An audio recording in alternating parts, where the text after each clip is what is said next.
unanimous. What is France to do, as neighbors, and we Europeans, as fellow citizens, faced with the declaration of independence of Catalonia? It undermines a large European democracy on our border, Spain, and places us in the face of an unprecedented challenge. Within what right do we say yes or no when the nationalism that is expressed is democratic? It is based on votes, respectful of individual freedom and even open to foreigners. I was faced with the Catalan independence movement at the beginning of the year 2000 in unusual circumstances.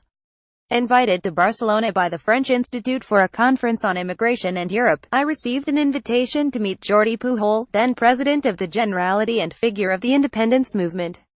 The next morning, when I arrived at his office, my first surprise was not only to find Mr Pujol there, but also a part of his government, responsible for its administration and the head of the Catalan police force in uniform.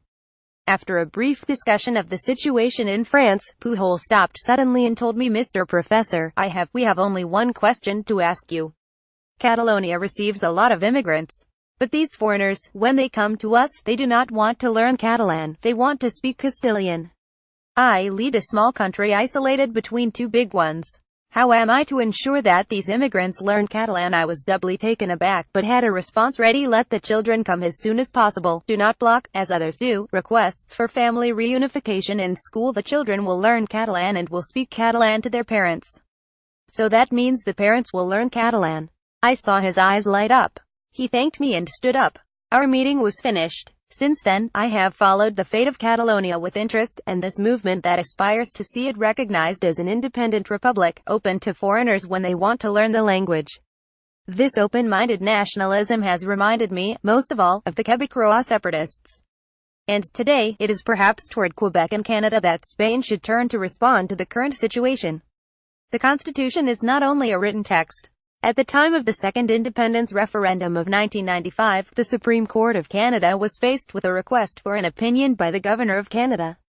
Just as that of Spain, the Constitution of Canada does not provide the possibility of secession through a referendum for independence. But the Canadian court had refused to simply state that. Confronted by a powerful movement claiming popular democratic sovereignty, the court issued, in August 1998, a unanimous decision, summarized in its first paragraph that was bound to go down in history. It stated that the Constitution is not only a written text, but that it embraces the entire global system of rules and principles which govern the exercise of constitutional authority. The Canadian court added that a superficial and formal reading of the Constitution could mislead. It ruled that it was therefore appropriate to do a more thorough review of the underlying principles that dictate the whole of the Constitution. This review had identified 4 principles: federalism, democracy, constitutionalism and the rule of law, to which is added the respect of minorities. Finally, the court stated that if a clear Quebecois majority, in response to a clear question, voted for the secession, then, on the basis of these 4 principles, discussions with the federal power in Canada should be opened. The court had however set conditions for the recognition of the secession of Quebec: not unilateral action, a referendum on a clear question, with a clear answer, even if it did not reject it by principle or by a formal reading of the Constitution. The court also added guarantees for the fundamental civil liberties and the right of minorities. These ensured that a majority will, even clearly expressed by the Quebecois, can never incriminate the rights and the status of non-francophone citizens or non-nationalists from Quebec. This clear and balanced decision was well received by all the parties present, and has done much to ease tensions over Quebecois separatist claims that linger today in Canada. Unfortunately, so far, a clear lack of such vision and reason in Spain today is making the Catalan crisis worse, and strengthening independence movement.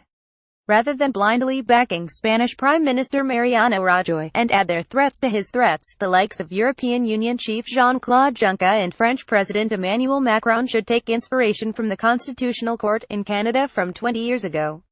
To govern is to know how to react to unforeseen situations with unprecedented solutions. The guarantee, both present and future, that fundamental freedoms are respected must be the basis of a solution to a crisis that European leaders must tackle briskly. Otherwise, the very idea of Europe may soon be at risk. See more from World Affairs here.